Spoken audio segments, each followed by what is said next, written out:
میرے نبی پاک صلی اللہ علیہ وسلم کا فرمان ہے، مصطفیٰ کریم نے فرمایا تو رب کی رضا کے لیے جھک جا، تو اللہ کے لیے جھک جا، رب تجھے عزت عطا فرما دے گا۔ تو توحید کا پہلا سبق یہ ہے کہ اللہ کے سامنے جھکنا ہے، کسی اور کے سامنے۔ معین الملت والدین عطا رسول ہند الولی حضرت خواجہ معین الدین چشتی اجمیری رحمت اللہ تعالی علیہ فرماتے میں حج کے لیے گیا، جب میں مینا مزدلفہ عرفات میں گیا تو ایک آدمی کو میں نے لبیک کہتے دیکھا۔ عقیدہ مسلمان کا رب ایک ہے، میرا رب ایک ہے، میرا رب ایک ہے، میرا مالک ایک ہے، وحدہ لا شریک ایک ہے میرا اللہ۔ فرماتے میں نے اس شخص کو دیکھا لبیک لبیک لبیک پکارتا، وہ آدمی جب لبیک کہتا تو جواب آتا لا لبیک، تو غیر حاضر ہے، پھر کہتا میں حاضر ہوں، پھر آواز آتی تو غیر حاضر ہے۔ حضرت خواجہ معین الدین اجمیری علیہ رحمہ فرماتے میں نے مجمع سے بازو پکڑ کے باہر نکالا، میں نے کہا بھائی تجھے پتا ہے جب تو لبیک کہتا ہے تو جواب آتا ہے لا لبیک، تو غیر حاضر ہے، تجھے پتا ہے؟ اب فرماتے وہ رو پڑا، کہنے لگا معین الدین مجھے پتا ہے۔ میں نے کہا اچھا؟ کہنے لگا حضور 24 سال بیت گئے، میں ہر سال حج کرنے آتا ہوں،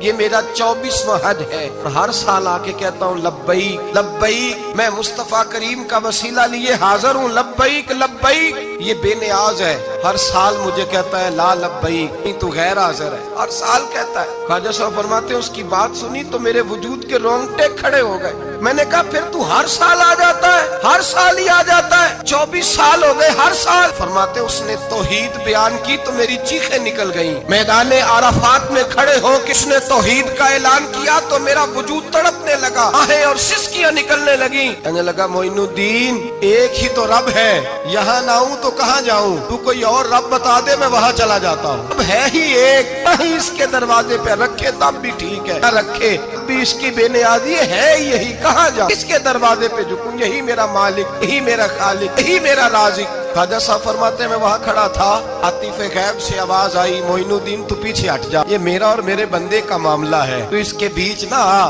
اگر میں نے ایک دفعہ بھی کہہ دیا کہ تو حاضر ہے تو یہ اگلے سال آئے گا نہیں، مجھے اس کا آنا پسند ہی بڑا ہے، 24 سال ہو گئے، اس کا بھی حج قبول فرمایا ہے، اس کی لبیک کی برکت سے قبول فرمایا۔ بھائی یاد رکھیں اور سمجھیں، توحید یہ ہے کہ میں تیرا ہوں، اے اللہ میں مالک میں تیرا ہوں، میں کدھر جاؤں؟ میرے اعلیٰ حضرت فاضل بریلوی رحمت اللہ علیہ کے والد گرامی خوبصورت بات فرماتے مجھے دعا مانگنے کا طریقہ میری بیوی نے سکھایا۔ حضرت کس طرح؟ فرمانے لگے ایک دن مجھے اس نے کوئی کام کہا، کوئی ضرورت گھر کی بتائی، تو میں نے کہا میرے پاس پیسے نہیں ہیں، کچھ دنوں میں دے دوں گا، عورتوں کا مزاج ہوتا ہے گھر کے کام انہوں نے بتانے ہوتے۔ 2-4 دن کے بعد کہنے لگی حضرت ایک کام کہا تھا، فرمانے لگی ابھی جیب میں پیسے نہیں ہیں، ذرا آتے ہیں تو کچھ کر دیتا۔ 2-4 دن کے بعد پھر عرض کرتی ہوں حضور وہ میں نے کچھ گزارش کی تھی، فرماتے مجھے غصہ آیا، ناراض ہوا، میں نے کہا تو بار بار کہتی رہتی ہے، تجھے بتایا تو